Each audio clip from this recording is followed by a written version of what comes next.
धन्यवाद प्रमुख अतिथिलाई। अब यो कार्यक्रमको उद्घाटन टाइम सुरु भयो है।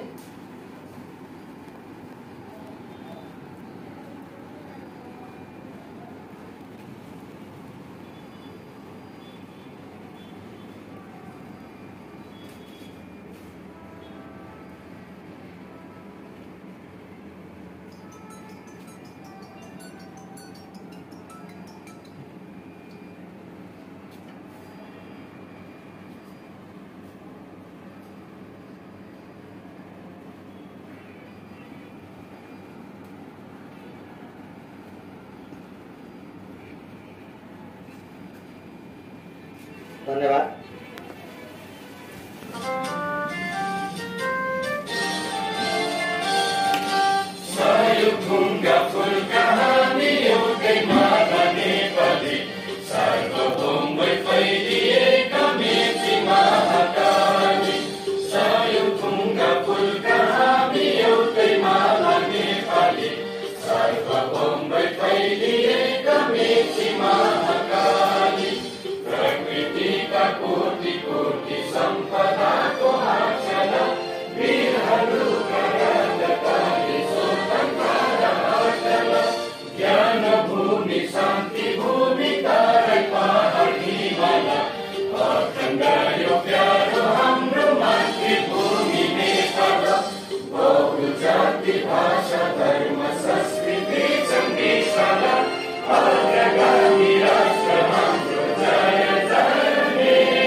पहिले राष्ट्रिय सहकारी महासंघ नेपालको तर्फबाट र मेरो व्यक्तिगत तर्फबाट जय सहकारीको अभिवादन टक्राउन चाहन्छु।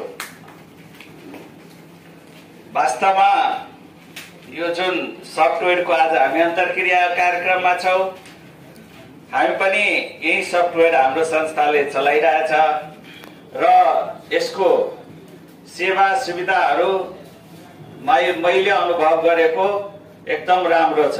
उहाँको कर्मचारीहरूबाट पनि एकदम राम्रो रिस्पोन्सहरू गर्छ। कुनै बेला हामी फोन गर्यो भने कुनै समस्या छ भने तुरुन्त उहाँहरूले समाधान गर्छ र म चाहन्छु खास गरेर यो हाम्रो मधेसकै व्यक्ति यो सफ्टवेयरको प्रमुख हो। हामीहरूले यो ठाउँबाट सम्पूर्ण आदरणीय सहकारी कर्मीहरूले उहाँहरूलाई आफ्नो आफ्नो संस्थामा सफ्टवेयर लागू गर्नु र उहाँलाई सहयोग गर्नु। उहाँले पनि हामी जति पनि यहाँको सहकारी कर्मीहरू संघ संस्थाहरू चलाइराख्नु भएको छ, उहाँहरूले पनि उहाँहरूलाई हामीलाई सहयोग गर्नुहुन्छ। मैले अनुभव गरेको स्टेप र यसले सहकारी क्षेत्रमा पारदर्शिता, सुशासन प्रवर्धन र जवाबदेहितामा ठूलो भूमिका खेल्छ। र यो सन्दर्भमा मैले हजुरलाई के जोड्न खोजेँ भने अस्ति भर्खरै मात्रै सहकारी विभागले विभागमा एउटा अन्तर्क्रिया कार्यक्रम आयोजना गरेको थियो कि सहकारी संस्थाहरूले प्रयोग गरिराखेका सफ्टवेयरहरूमा कसरी एकरूपता कायम गर्न सकिन्छ। अब कतिपय प्रयोगका सफ्टवेयरहरूको केही लुप होल्सहरू, कमी कमजोरीहरू पनि औल्याइएका छन् र यो सन्दर्भमा कोशी प्रदेशले केही गृह कार्य पनि गरेको र उहाँहरूको एउटा प्रस्तुति पनि थियो त्यहाँ, प्रेजेन्टेसन। र यी विषयवस्तुहरू हामीले त्यहाँ छलफलमा राखेर सहकारी विभागले एउटा कार्यविधि या निर्देशिका जारी गर्ने र उसले सर्टेन स्ट्यान्डर्डहरू, मापदण्डहरू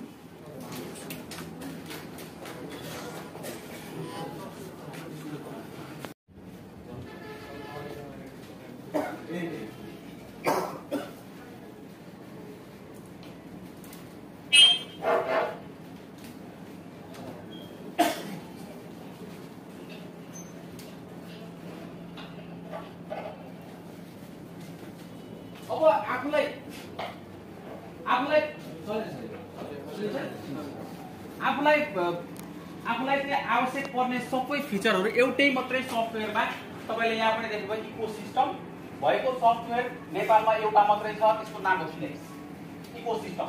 सरले अघि भन्नुभयो नि म चाहिँ OML को रिपोर्टिङ गर्न अर्कै सफ्टवेयर प्रयोग गर्छु हैन। तपाईले सूचना प्रविधि तपाईले डाटा पठाउनु पर्ने हुन्छ कतिले चलाउनु भएको छैन कोकुमिस भन्छौँ नि हामी कोअपरेटिभ डाटा सिस्टममा हामीले डाटा पठाउनु पर्ने डाटाहरू चाहिँ त्यो पठाउने सिस्टम पनि यसैबाट गर्न सक्नुहुन्छ। एचआर पनि यसकै छ र सबै फिचर हो हामी फिचर वाइज पनि हेर्छौँ त्यो चाहिँ एउटै मात्रै सबै फिचर थर्ड पार्टी प्रयोग नगरेको भनौँ न अर्काको चाहिँ एप्लिकेसन प्रयोग नगरेको नेपालको एउटा मात्रै सफ्टवेयर हो जसको नाम हो सिनेक्स। हामीले चाहिँ अरू कुनै पनि एप जस्तो मोबाइल एप भयो अथवा तपाईँको कुनै पनि डाटा माइग्रेसनको लागि अथवा तपाईँको एक्सपोर्ट गर्नको लागि अर्को सिस्टम प्रयोग गरेका छैन। रिपोर्टिङ गर्नका लागि छुट्टै कर्मचारी नचाहिने। तपाईँले एफआईमा एउटा रिपोर्ट म्यानुअल गर्नुभयो भने बिहान 10 बजेदेखि सुरु गर्नु भने 1 बजेसम्म टाइम लाग्छ नर्मल्लीको मान्छेलाई। तपाईँले हेर्नु भएको छैन एफआईमा एउटा एसटीआर रिपोर्ट पठाउनु पर्यो भने त्यो रिपोर्ट चाहिँ पठाउनलाई तपाईँले एउटा एक्सपोर्टै हुनुहुन्छ भने पनि 10 बजेदेखि सुरु गर्नुभयो भने